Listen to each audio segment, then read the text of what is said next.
Hey legend, welcome along to a new video. Now I had said in the last one I was going to do some videos giving a little bit of information to a few of the guys that have been showing interest in getting into the whole indie film side of things, and this is a little series that's probably not going to run very long. I've got 6 zero budget short films and I'm 100% self-taught, and I tripped over my feet a heck of a lot at the very beginning, and even up into the recent years I have still been making quite a few mistakes, but that's the way I learn. I can sit down and I do it all the time. I read books, I watch tutorials, and I'm constantly learning. But the way I learn best is to get out there and turn on a camera, start recording, hit the editing suite, and make a few mistakes and learn as I go.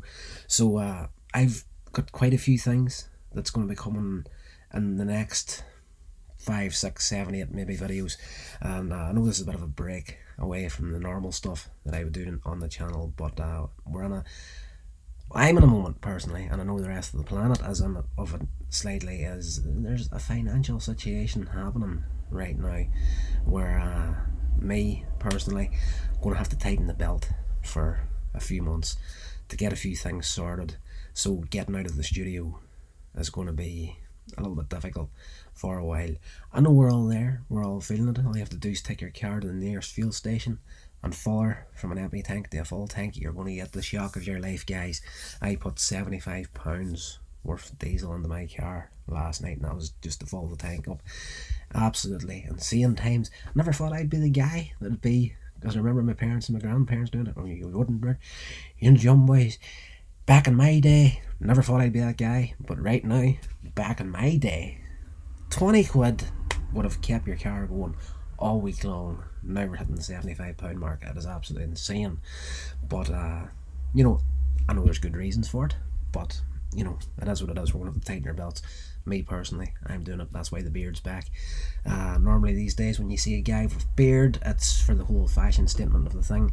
And, these guys are spending more cash maintaining a beard than they would actually be spending shaving the beard. So, completely pointless in my perspective. But whenever you see me rocking the beard, that's whenever I'm getting financially smart for a while.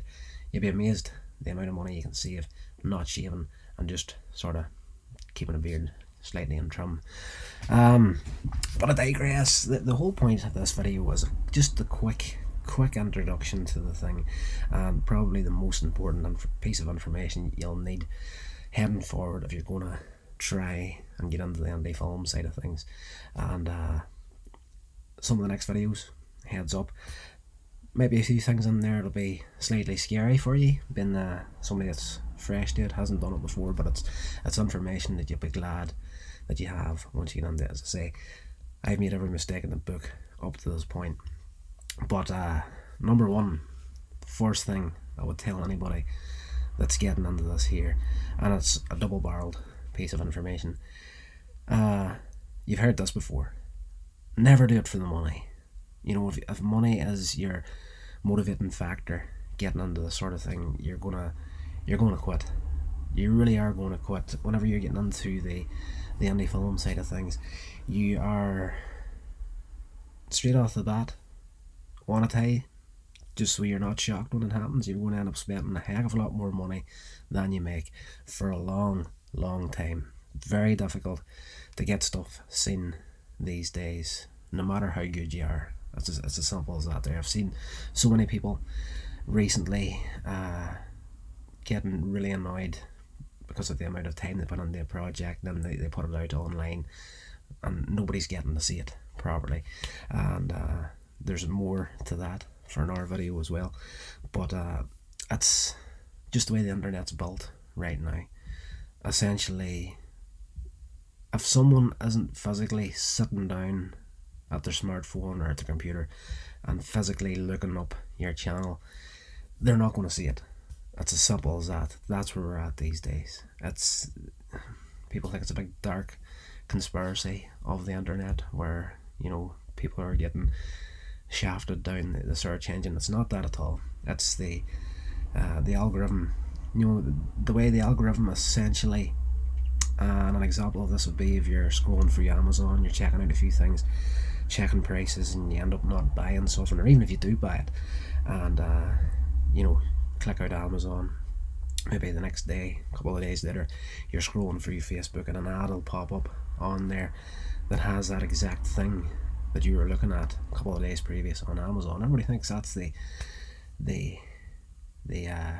guys online coming for you and trying to steal your information, but it's basically your algorithms feeding your own browser history back to you. So I always find it pretty funny whenever somebody's giving off about something that's highly inappropriate come up on my Facebook today.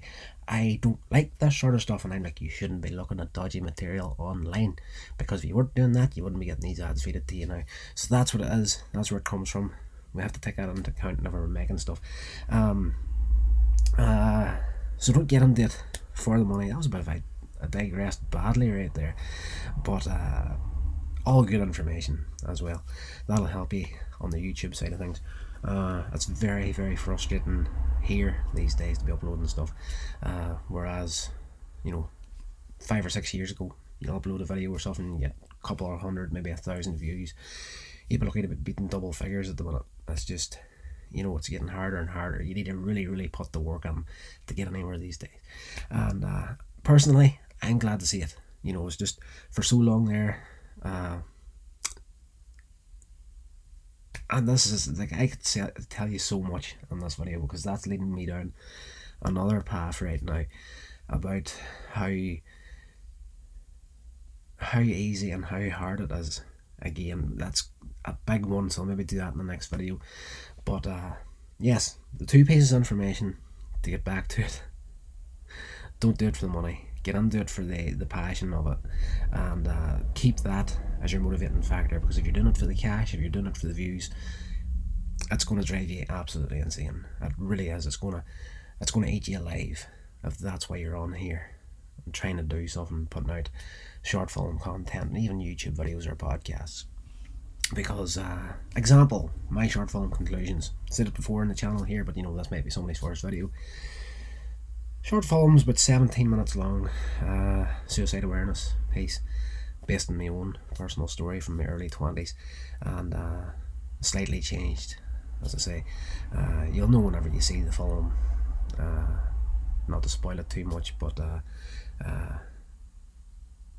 I'm not even going to say any more about it. Like, essentially, if what happened to me happened to the character in this film, I wouldn't be here to make the film and put it out in the first place. So let's just say, based on my own personal experience, bit of a change to the end. It's kind of one of these films that's supposed to make you think about things, and coming out the other end of it, if you're in a certain mindset, you're going to be like, okay, that's another perspective. So there's that. So that was a film that I, from the beginning to actually getting it finished and out there, took 7 years of my life to put that together. And spent a lot of time trying to get that bad boy out there, and then once it went out, I wouldn't say it died a death. It got a few good responses, and that's another subject for another video. But the payout isn't what you're expecting. Get into this. Just get that into your head straight away. Don't do it for the money. Do it for the enjoyment of it. The payback is going to be completely different than what you're expecting. We'll cover that in another video. But the other big piece of info that I would give you right now is keep it fun. Keep that fun factor in there. I have seen so many people getting into this, and they get into it because it's a fun way to try to make a living. Very much so. You're basically making pretend. It's like being a big kid and getting paid for playing. Make pretend. And I have seen so many people get into it for all the right reasons, and then they let the enjoyment go. It becomes a job. Once this sort of stuff becomes a job, that's going to eat you alive as well. I was on a project a few years back where we had it was a short film project. We had this scene where the guy comes into his house, and he walks through the front door. And the way we had it set up was, he was one of these hard man types of characters. So he walks through the door of the house and he takes off his jacket. Instead of hanging it up or setting it down somewhere, he takes it off and he flings it onto the stairs. A little bit like David Tennant would have done as Doctor Who. He'd have come and took the coat off and he'd flung it over the side of the TARDIS, the thing just off to his left as he came through the door. It was that sort of an idea, but this guy had to put like the hard man sort of act to it as well. And he came and takes the jacket off. He chucks it at the stairs, and I absolutely lose it. It was just the way that he'd done it, and I don't know what it was about it, but it's just the way he was carrying himself in that shot, and the expression he had in his face whenever he did this fling. He got there and he sort of tilted the head up to the side and he goes, whoo. I absolutely, as director and editor of the short that we were working on, I broke down. I started laughing so hard, and two guys that were on crew that day were the kind of guys that had lost the fun element to the project, and it was almost like I had committed the most heinous sin on the face of the planet by laughing at this. It's like, oh my god, the director of photography didn't even wait for a cut. He stops the camera and he turns to me and he goes, my god, you're so unprofessional. And I looked at him and I'm like, what the heck is this guy on? We're making a zero budget short film for a start. We're all here supposed to be helping each other out. And if you can't have a little bit of fun whilst putting something like that together, having fun on a short film project or a YouTube video, there's a lot to be said for that. The more fun the better at the end of the day. Another example of a person that got into it and lost the whole, well, you could say it was the fun factor as well, but there's this girl I knew way back in the day. She was more of a friend of a friend, and she was coming up through high school at this stage. She was interested in this stuff, and this was just whenever we were getting into it in the early days of actually just trying it out and seeing where we were going to go with it. And she was interested in getting into it and signed up for performing arts in university afterwards, and she was going to go on to university after that there and go for the TV and film course and whatnot. And I believe she did actually get as far as signing up to university, but she went through, now that I'm just going by what she told me before all this happened, whether she did have to perform in arts or not, I'm not 100% sure, but I do know when it came to the university stage that's what she was planning, or at least that's what she told me.